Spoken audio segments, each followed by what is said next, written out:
Good day mga kapatid! Meron lang tayong short explanation about EPS or what we call Electronic Power Steering. Yun, sa mahabang term niya, Electronic Power Steering. EPS sa short. Well, ayan. Kasi may nagtataka bakit tumitigas yung manibela nila. Kasi, minsan, kapag sobrang paikot ng manibela, nagbibira, nagbibuelta, tumitigas talaga ang manibela niyan mga kapatid. Kasi equip siya ng motor o electronic power steering motor.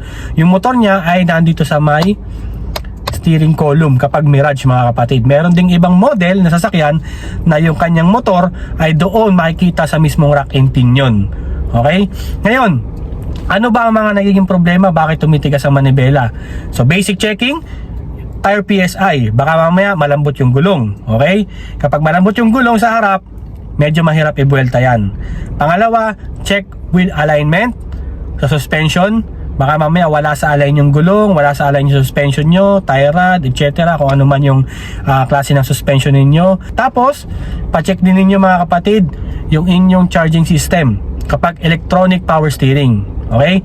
Kasi minsan kapag mahina ang battery, kapag mahina ang charging system, nakaka-apekto po yan sa ating electronic power steering. Ayan, na-experience ko na yan sa isang Mirage at saka sa isang Wigo.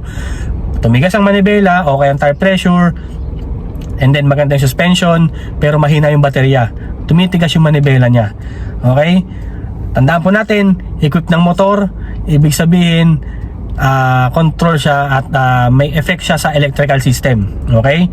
Then, kapag hindi pa rin nakuha mga kapatid at matigas pa rin, it's time to bring your car to nearest authorized dealership or sa iyong trusted mechanic. Lalo na kapag under warranty ang sasakyan mga kapatid, dalhin nyo sa kasa. Huwag nyo isugal yung warranty. Okay?